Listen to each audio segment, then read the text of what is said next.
right, let's talk about time. Have you ever felt completely stuck trying to choose the right English verb tense? It can feel like you're trying to pilot a time machine without a manual. Well, today, we're going to make talking about time feel simple and totally clear. So let's get right into it. It really boils down to a simple choice, like this one, right? You're talking about right now, the present. But do you say, I eat, or I am eating? They sound pretty similar, but honestly, they mean completely different things. And that little bit of confusion, that's exactly what we're going to straighten out today.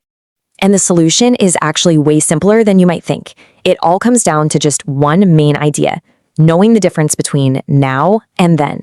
This little framework is going to be our guide through this whole explainer. It helps us separate what's happening in the moment from everything that's already in the past. So first things first, let's totally master the now. We're going to dive into the 2 key tenses you absolutely need to talk about everything happening in the present. Okay, our first one is the simple present. And here's a fun fact, its name can be a little bit tricky. We don't really use it for things happening this very second. Instead, think of it as the tense for things that are just generally true. We're talking habits, routines, and cold, hard facts. Let's break that down a bit.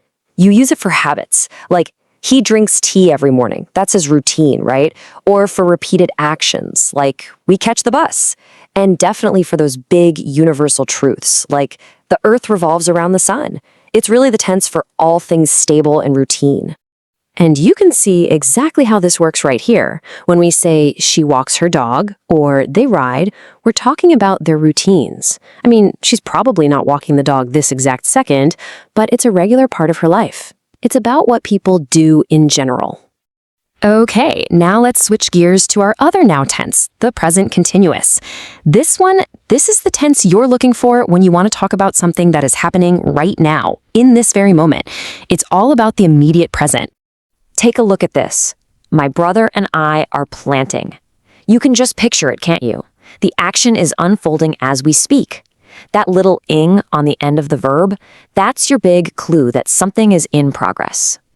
So, when you put them side by side like this, the difference is just crystal clear.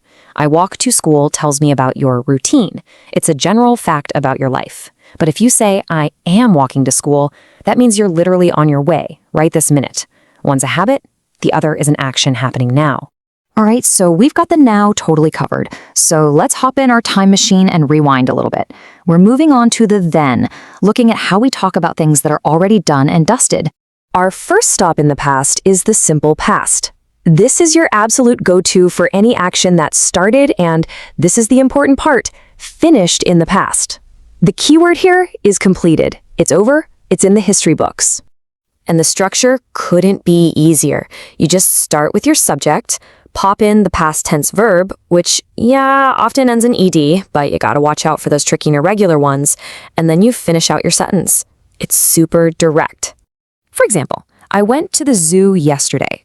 The trip is over, it happened at a clear point in the past, yesterday, and now it's just a memory. That is a perfect classic use of the simple past tense.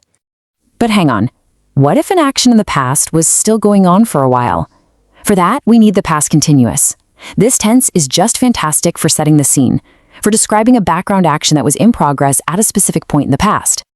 And this brings us to a really common situation, something you see in stories all the time. What happens when one thing was going on and then, bam, something else just happened right in the middle of it? How do you even describe that interaction? Well, here's how it works. First, you set the stage with the past continuous. You say, I was doing my homework. See? That establishes the background, the longer thing that was already happening. And then you hit them with the interruption, when my friend arrived. The arriving part is a short, completed action that happened smack in the middle of the homework session. This is how these 2 past tenses work together to tell a much richer story. So really, it's like this. The past continuous gives you the background story. They were waiting for the bus.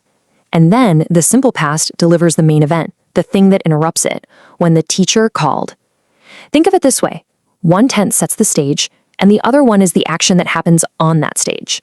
So, now that we've really explored the now and the then, let's put it all together.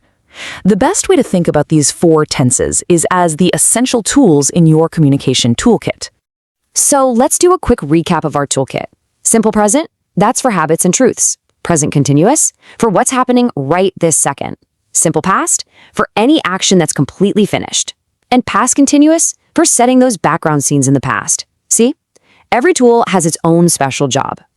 So there you go. You've officially got the fundamental tools to talk about the present and the past with way more confidence and clarity. So the only question left is, what story are you going to tell first?